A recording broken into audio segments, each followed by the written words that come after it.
The reason that I got into these videos is because I believe that you guys can do this stuff. I believe that anyone can do just about anything to their Bronco, to their car, whatever it is, with just a little bit of guidance and a little bit of help. When I first got my Bronco and started working on it, I noticed that there weren't a ton of videos on how to do stuff. So I thought that I would just take time and actually film what I was doing and put together a video when I was done.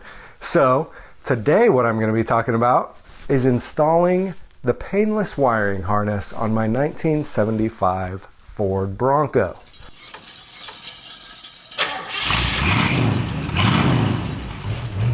If you have been watching these videos, or if this is your first video to watch of mine, go ahead and subscribe. Here's why. Because sometime down the road, whether you own a Bronco now or you just love Broncos and you want to buy one in the future, you're gonna think to yourself, who was that guy who did the instructional videos? Who is that guy who did the how-to videos? Who had a face like a Greek goddess? And you're going to be so mad that you forgot who I was. I mean, I would be mad if I forgot who I was too. So today we're talking about the painless wiring harness. Now, I know that there's a lot of similarities between the wiring harnesses, and painless is a little bit more expensive, but I cannot believe how easy it was. Now, obviously, this thing takes time. Time is the biggest thing. They do a fantastic job of labeling every wire, telling you exactly where it needs to go. But the thing that I was most impressed about with Painless, this booklet is 81 pages of instructions, of pictures, of detail on how to put this thing together. If you can follow directions, you can do this thing. It's that easy. So one of the things that I'm going to do this video is a little bit longer. It takes a little bit more time to go through all of this. So if you click the more info button down below, I've broken it out into the three main sections of the install. So you have the dash, you have the engine compartment. Wait, what are the three sections? We're going to skip ahead. Tail section, that's one of them. You get the idea. All right, so before we begin, a couple quick things. One, you need some tools to do this job. If you've never done like me, if you never did a wiring harness install, then there's a couple tools that you should probably pick up. One of them is a good pair of wire strippers. These are incredible. Like, I always used to try to cut around the wire and pull the insulation off of it. Man, this does it super well. You have your different gauges of wire, you stick the wire in the right gauge and you pop it off and you're done. The other thing is a good pair of crimping crimpers. So this is incredibly helpful because this actually makes the correct crimp for when you're putting on one of the connectors. So this is non-insulated wire crimper right here. I also have an insulated wire crimper. So first thing to do when you get your painless wiring harness is go ahead and lay it out beside the Bronco and get familiar with it. There are so many wires, there's so much to look at and to soak in. Go ahead and lay it all out and get familiar with it. Then what you want to do is get familiar with the instruction book. Like I said, there's 81 pages in this thing. So you want to make sure that you are well versed in the instruction book. The first thing that I did was I removed the entire harness. Do not throw your old harness away. Don't do it. There were so many times that I went back, and even I have a 1975 Bronco. It has the Duraspark ignition system. I had to go back through the old harness and actually pull the wiring out for the DuraSpark ignition system because it was an add-on with Painless when I bought it, and I didn't realize it until I was in it working on it. So don't throw your harness away. Also, one of the things that I did was I removed my dash before I started. Definitely up to you. I've heard a lot of people who can do this with the dash in. So if you haven't, check out that video. You can see how easy it is to remove the dash out of the Bronco before beginning. So, are you ready? I'm ready. Let's get started. So the first thing that you're going to want to do with the dash out is remove some of the switches to replace them with the new ones. So when you're removing the headlight switch, find the spring-loaded pin on the top of the headlight switch behind the dash and push it in as you pull the knob on the front of the dash out. Then get a flathead screwdriver and unscrew the nut. Then to remove the ignition switch, put your key in and turn the switch left to the ACC position. Insert a paper clip into the small hole and turn the key past the ACC position, and the cylinder will actually come out.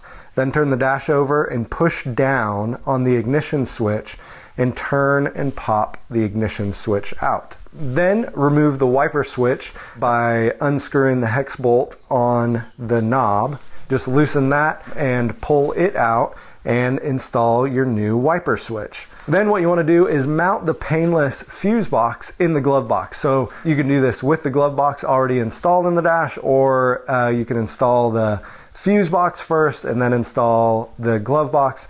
All right, so what you're going to do now is you're just going to follow the harness down and hook up things as you go. Remember to take careful care on the instructions. So first up is the heater switch, and all you have to do there is plug the one brown wire in.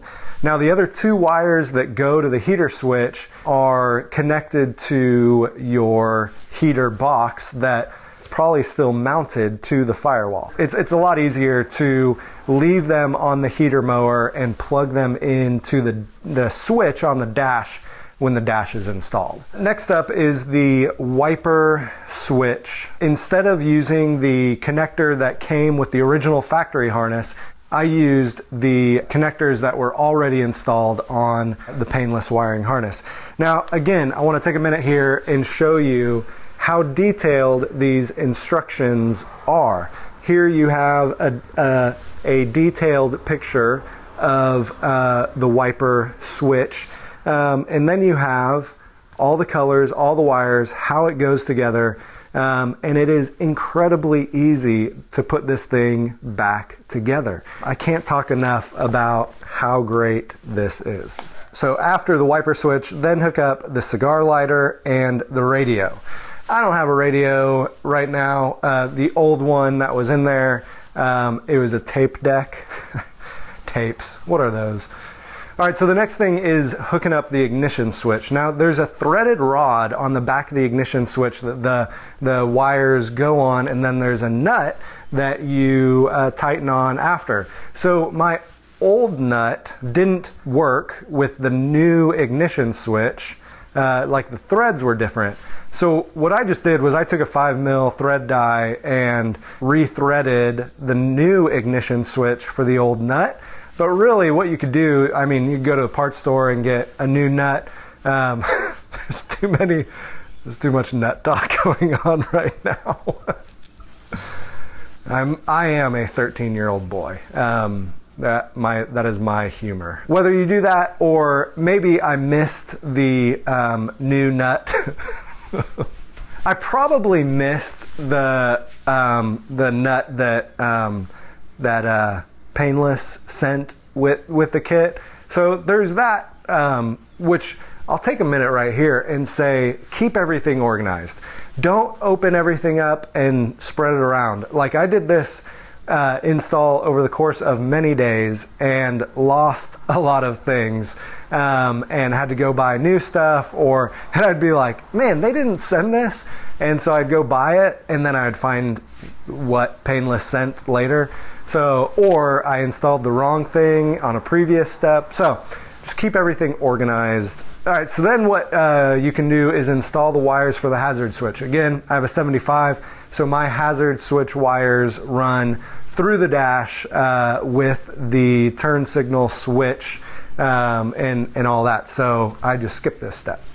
Then you got the brake light warning switch. Okay, remember when I said that this was a tedious process? It wasn't difficult, but it was tedious. If you could follow instructions, you could do it, but it takes forever. The brake light warning switch, took me 31 minutes. Why? Because I'm a moron. I know, it took me 31 minutes, and it's because I kept just screwing it up. Like, I would put the terminal on and not have put the connector on first, and so then I couldn't get the connector on because the terminal was already on. So, like, just pay attention to the instructions, pay attention to what you're doing, and don't screw it up like I did. The great part about this one is Painless actually sends you 2 of these. I messed it up twice. Luckily, one of them I was able to open back up and then reinstall it, and I got it on the 3rd try, but it was a mess. So then you want to hook up the headlight switch. Again, Painless is super detailed in their instructions, and it's very easy to follow along and do this correctly. So next is the speedometer cluster set of wires. So my harness, my original harness, had these like 90-degree, how do you do 90 degrees with your finger? 90-degree connectors on the end of them when I pulled the original harness off. Painless has straight terminals that go on there. So when I put the first one on, I thought, oh, I bet you just bend this to make it a 90-degree terminal. No, you don't. I broke that one and had to put back on the original factory connector. But seriously, the gauge cluster set of wires are really easy to go on, and Painless does a great job of labeling each wire. Then you want to install the dash label lights. You have to put a connector on these, but it's super easy to install. Again, I didn't use the factory connector, I just installed new connectors for those. Then what you want to do is hook up your fuel tank wires. Painless tells you what to do if you're running an auxiliary tank, if you're not running an auxiliary tank. I wasn't running an auxiliary tank. And so I followed the instructions for not running, which is basically connecting 2 of the orange wires together. All right, so now the only things left that I haven't covered are the ground wires. So what I did was made sure to put a couple grounds in there, and what you want to do for these, make sure you have a clean surface for the ground wire to connect to. And now would be a great time, if you're doing the Painless install, to get a couple extra ground wire straps and install them as well right now. You got everything apart. It's a great time to do it because grounding issues are the #1 issues when you're dealing with any electrical problem on your Bronco. So make sure to get good grounds and do that. So you've got everything hooked up now at this point, and take your time and loom all of this. So this is an important step. I know a lot of people don't do this. The factory just had electrical tape around all the wires, but it is super important because think about all the vibration that happens as your Bronco is driving down the road.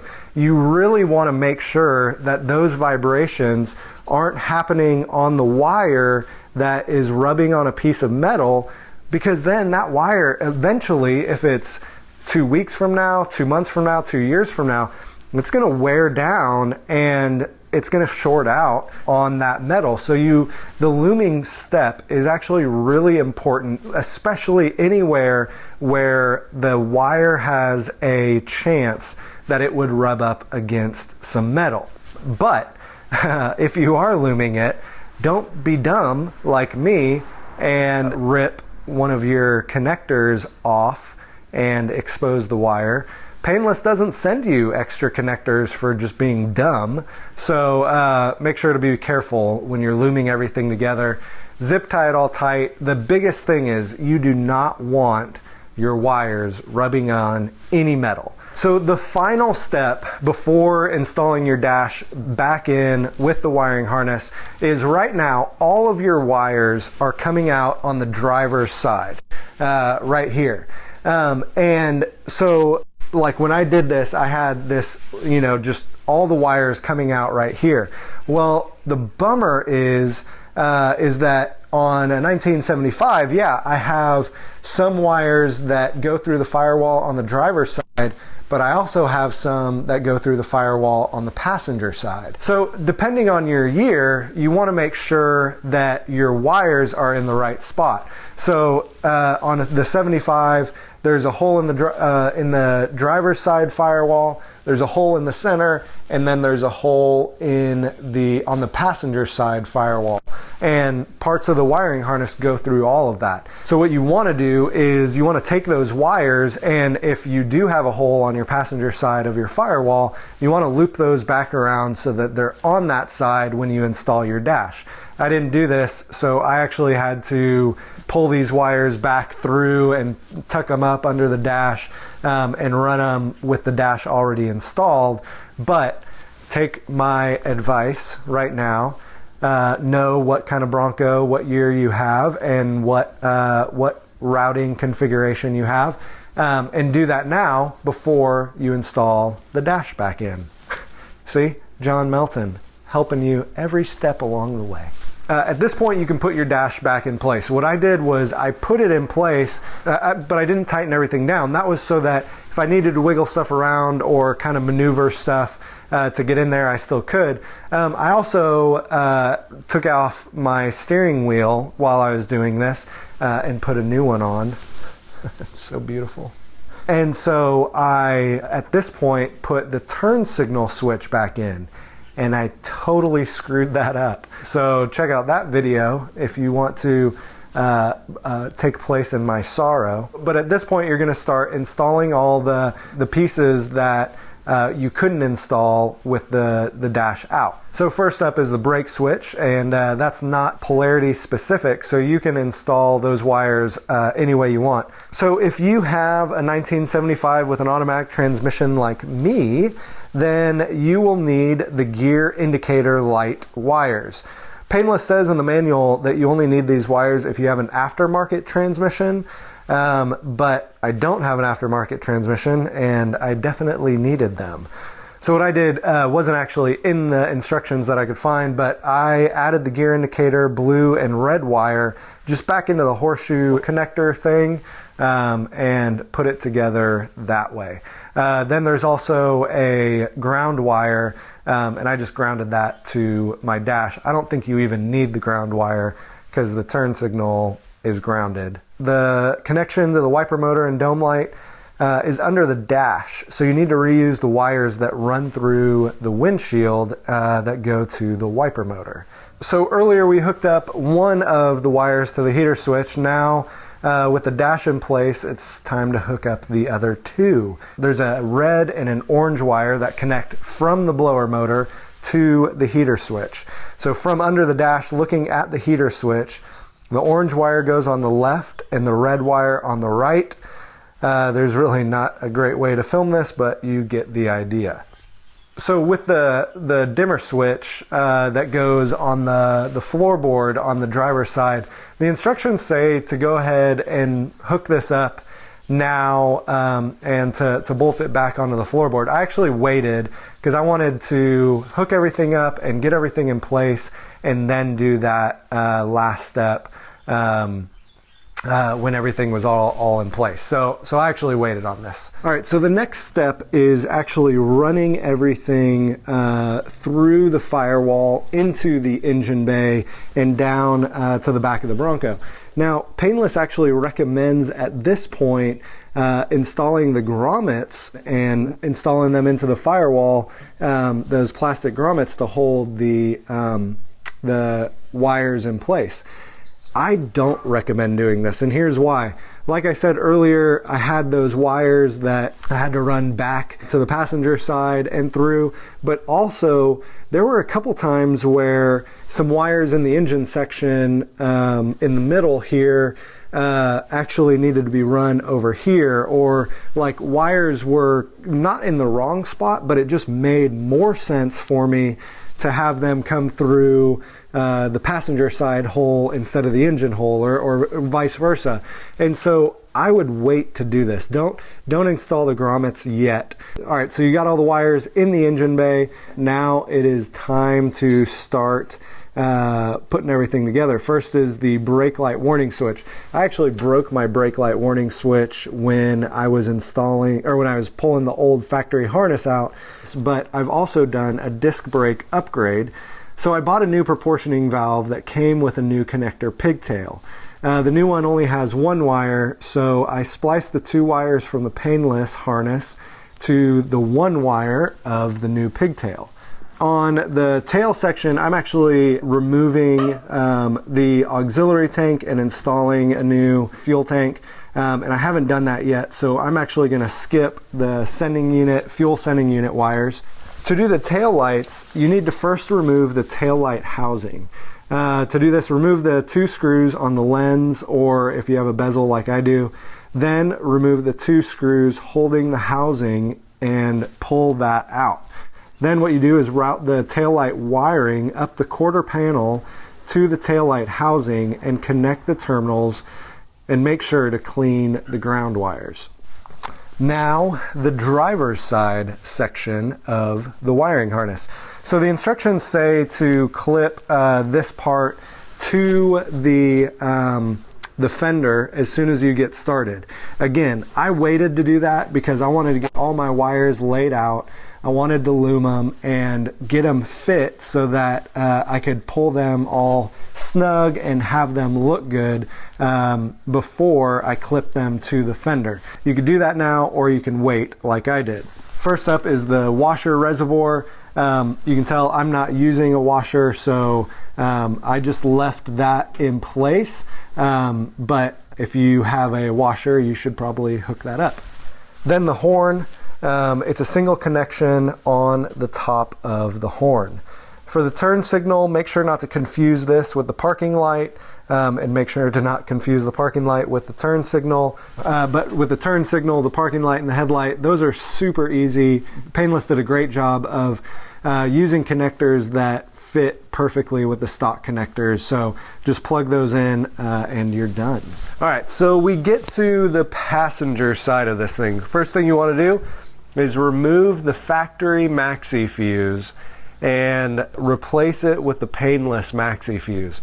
Now you can mount this anywhere around the starter solenoid. I went ahead and put it in the same spot as my original maxi fuse that the factory had. So then you find wire number 916, it's the black wire, and cut that to length and install that to the maxi fuse. And you want to use one of the ring terminals that Painless supplied with the yellow heat shrink. Then what you want to do is take the remainder of that black wire, number 916, and install it on the other side of the maxi fuse. And then this goes on the B side of the starter solenoid. So I accidentally used the wrong ring terminal when I was doing this. So make sure when you're doing this that you use the right ring terminals and the right pieces. One of the things that I wish Painless did was actually labeled which, they do a great job of labeling the wires, but I wish they labeled which terminals went to what. So on this one, there's a big ring terminal and a little ring terminal. The little ring terminal goes on the maxi fuse and the big one goes on the starter solenoid. Then what you want to do is install the maxi fuse. Make sure you do this with the battery not connected, the battery cable is not plugged in. Now find the 2 red and blue wires, number 919 and 957. The wire 957, that you will use if you have the DuraSpark ignition, which Ford introduced around 1973. Because this is a 1975, I do have the DuraSpark ignition module system, so I ended up using that wire. So what you want to do is attach the ring terminal to those wires and attach it to the S side of the starter solenoid. The brown wire, number 970, then attaches to the I terminal on the starter solenoid. So then you're going to get to the voltage regulator, which is this thing right here. And what you want to do is first remove the voltage regulator and clean all of the tabs. The reason you want to do this is you just want good connections when you're connecting your new stuff up. What I did with these wires is I actually cut them down so that they fit in the voltage regulator nicely, so I didn't have a bunch of coiled wires sitting over here.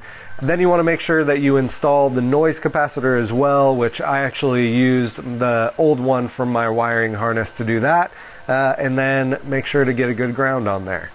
All right, so the next part is the alternator. And one of my friends on Instagram, my Early Bronco build, told me, hey dude, just remove the alternator, install the wires, then put it back in.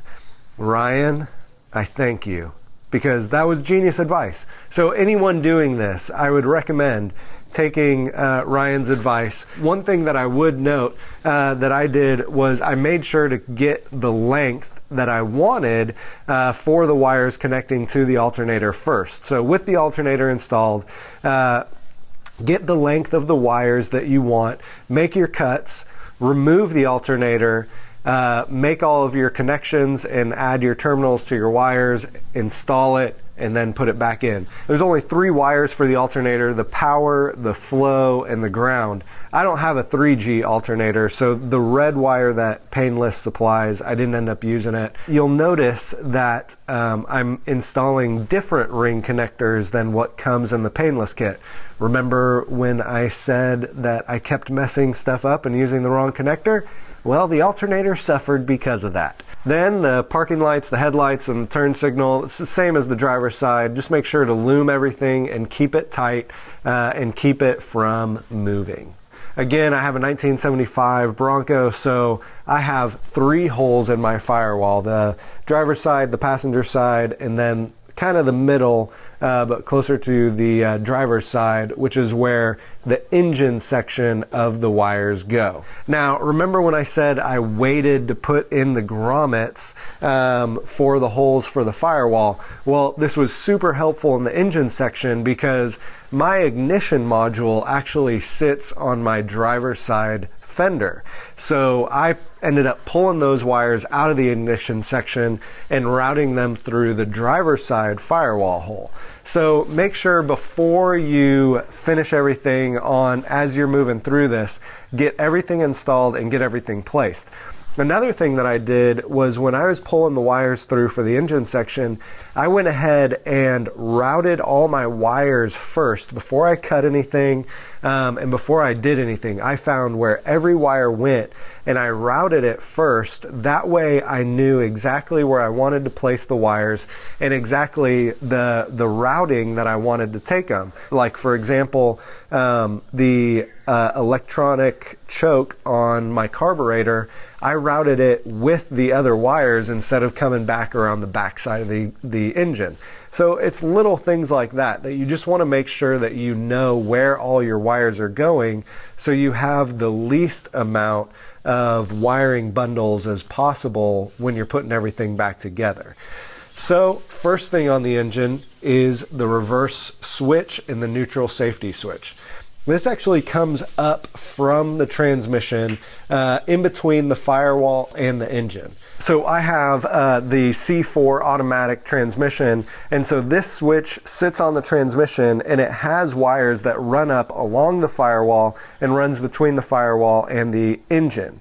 There are 2 molded connectors with a small section of wire that you need to splice into the harness, then connect them to the wires coming from your transmission. The neutral safety and the reverse wires are non-polarity specific, so you can connect them any way, but just make sure that you connect the neutral safety wires with the neutral safety and the reverse wires with the reverse. The neutral safety wires are the red wires with the blue stripe, which is actually the same as the factory harness on the transmission. So that made it pretty easy to tell the difference between them, but yours might be a little different. Then hook up the electric choke. Like I was saying, I ran it with the rest of the wires around the engine, but this is just one wire that goes to a terminal that plugs onto the electric choke. Then find the temp sensor. This is actually located on the intake manifold behind the distributor. And what I ended up doing was I ended up splicing and putting a butt connector on the wire coming from the Painless harness to the original connector. The original connector just seemed to work a little bit better, and so I used the original connector. It's the same with the oil pressure sending unit. That is located a little bit further down the engine block. It's a little bit hard to get to, but close to where your oil filter is. And I ended up just using the original wire and splicing in the factory wire, but just using a butt connector to connect the two. All right, so this is where it started getting a little bit tricky for me, and this is where it kind of gets confusing because there's so many models and there's so many differences in what ignition module you have and the different models and the different, just all the different stuff that Ford used. Coming out of the engine section, there are a couple wires that are connect to a ballast resistor.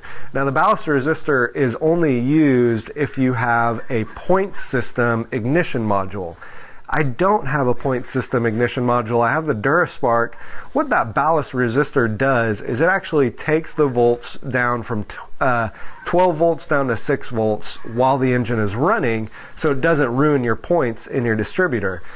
With the DuraSpark, I don't think I need this, so someone tell me whether I need this or not. Once you have all the wires routed to the coil, what you want to do is hook up the wires to your ignition module. Now, again, I have a 75 and I have the DuraSpark ignition, and what I should have bought from Painless was part number 30812, which is the harness for the DuraSpark ignitions. It actually takes it from the ignition module and routes it up to the coil. I wish I would have done that, but I didn't. So what I had to do was I had to cut that part out of my original harness. Remember when I said to keep your original harness? This is a great reason why. Now, I was able to cut this out. It took a long time because it went through the harness in a lot of places. Then I cut the green wire that ran to the coil and added a butt connector and inserted the gray and yellow wire from the Painless harness. Then I put new connectors on the blue and red wires and connected the red wire to the red wire on the ignition module, and then connected the blue wire to the white wire on the ignition module. So I'm not really going to cover testing the system, but one thing to make sure, and one thing that I've heard from a lot of people, is make sure to test your turn signal switch. A lot of times Painless and even factory harnesses and all the harnesses will get those wires mixed up, and so you click the left turn signal and the right blinker's going and vice versa. Make sure to loom it all, to strap it down. You don't want any vibrations wearing through those brand new wires that you just put in. Guys, thank you for watching, and let me know if you have any comments. Let me know if you have any questions. I'd be more than happy to help. And you can always find me on classicbroncos.com as well. My username is John Melton, no H in John. All right, guys, thanks a lot.